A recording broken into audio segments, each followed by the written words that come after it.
اب آخری topic number 3 ہے، انشاءاللہ 5-7 منٹ میں کنکلوڈ ہوگا، باقی اگلے 5 ٹاپک اگلے ہفتے ڈسکس کریں گے. اور یہ ٹاپک نمبر 3 ہے روزوں کی قضا اور کفارے سے متعلق. بھائیو 2 اصطلاحات ٹرمنالوجیز کو سمجھ لیجئے. نمبر 1 قضا یعنی چھوڑے ہوئے روزے کے بدلے میں ایک روزہ رکھنا. نمبر 2 کفارہ شرعی پلینٹی یعنی سزا کے طور پر اگر کسی نے جان بوجھ کے روزہ توڑا ہے اس کے لیے سزا کیا ہے. ایک روزہ تو رکھے گا باقی جو اس کے لیے سزا ہے. اور اس پر اجماع ہے کہ اگر مجبوراً کسی نے روزہ توڑا، کوئی بیماری کی وجہ سے اس کو ڈرپ لگوانی پڑ گئی یا ٹیکا لگوانا پڑ گیا یا کھانا پینا پڑ گیا، کوئی شوگر کا مریض تھا، تو اس کو پھر اس کے بدلے میں ایک ہی روزہ رکھنا ہوگا، یعنی قضا کرنی ہوگی، کفارہ نہیں دینا ہوگا.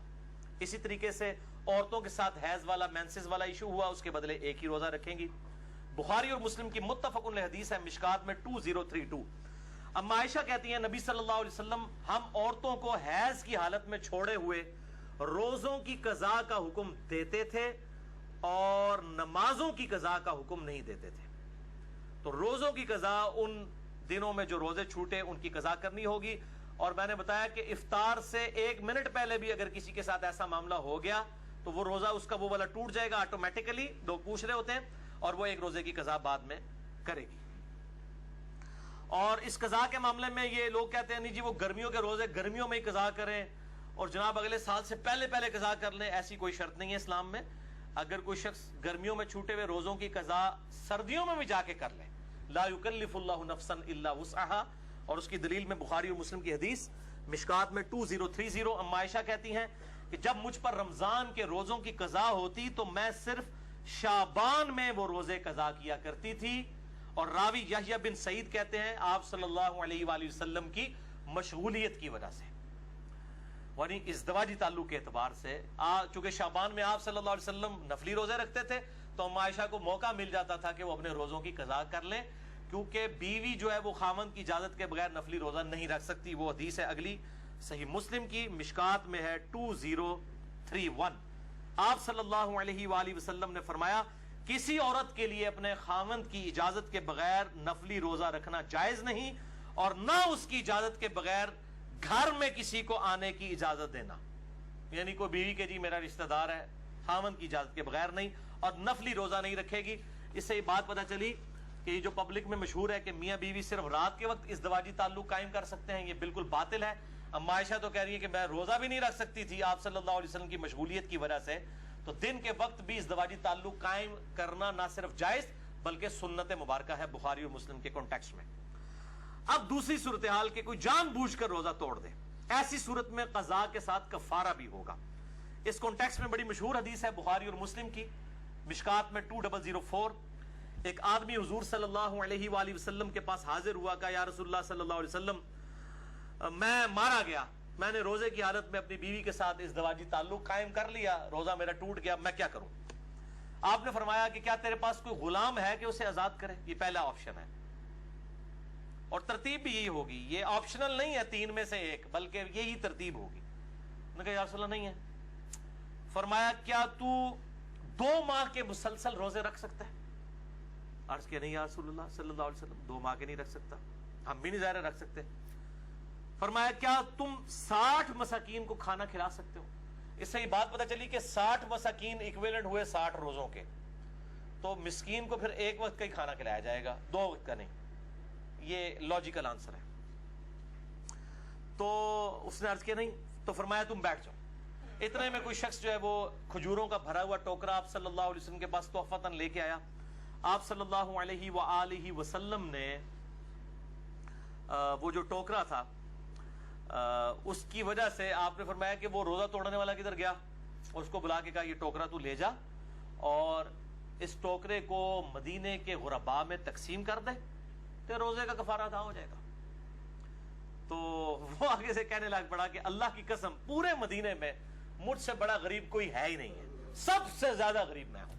تو آپ صلی اللہ علیہ وآلہ وسلم اتنا مسکرائے کہ آپ کی داڑھیں بھی ظاہر ہو گئیں، اور اس حدیث پہ مسکرانا بھی سنت ہے. اور آپ صلی اللہ علیہ وسلم نے فرمایا کہ جاؤ تم خود ہی کھا لو، تمہارے روزے کا کفارہ ادا ہو جائے گا. لیکن یہ خاص اس کے لیے، یہ نہیں ہے کہ جو بھی روزہ توڑے تو کہ جی انہیں ایڈیاں کھجورا لے آ کے میں آپ کھانا شروع کر دیں, کفارہ ادا ہو جائے گا, یہ اس کے لیے خاص تھا. اور اس حدیث پہ امام بخاری نے انٹرنیشنل نمبر کے مطابق صحیح بخاری میں 1936 حدیث کی لی ہے اور اس پہ اپنا فہم لکھا ہے, باب باندھا ہے کہ اگر کوئی روزے کی حالت میں بیویوں کے ساتھ ازدواجی تعلق قائم کر لے تو اس کا کفارہ کیا ہے. اس کو امام بخاری نے عام حکم نہیں لیا کہ کوئی بھی کھا پی کے بھی روزہ توڑ لے تو اس کا کفارہ بھی یہ ہے. کھا پی کے روزہ توڑنے کا کفارہ یہ نہیں ہے, یہ ازدواجی تعلق والا معاملہ ہے, اور ظاہر ہے وہ بہت ایک ایکسٹریم چیز ہے کھانے پینے کے مقابلے کے اعتبار سے, لہذا اس کے لیول کی سزا تو اس میں نہیں دی جا سکتی.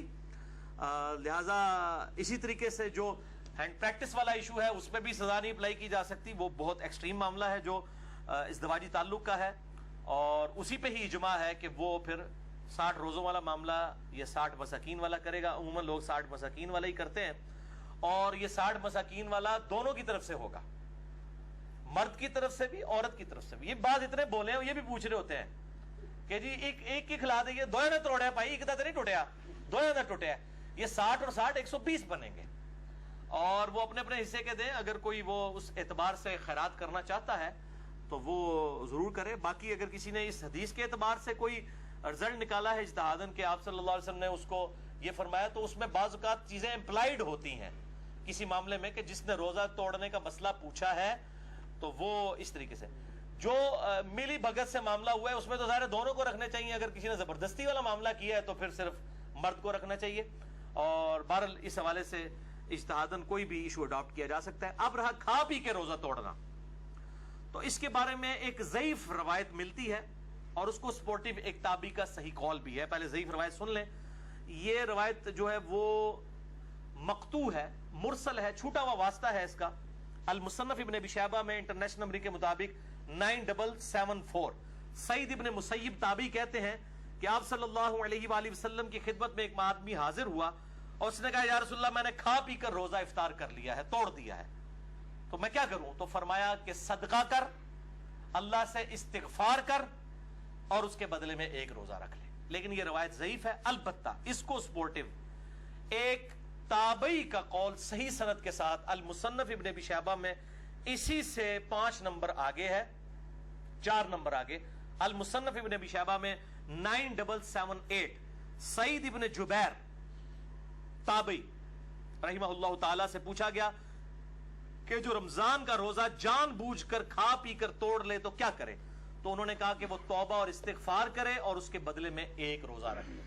تو کھا پی کے معاملہ الگ ہے. البتہ احناف کا یہ موقف ہے, حنفیوں کا, کہ خواہ کھا پی کے توڑا جائے یا ازدواجی تعلق سے, دونوں 60 روزوں والا اور 60 مساکین اور غلام والا ایشو ہے.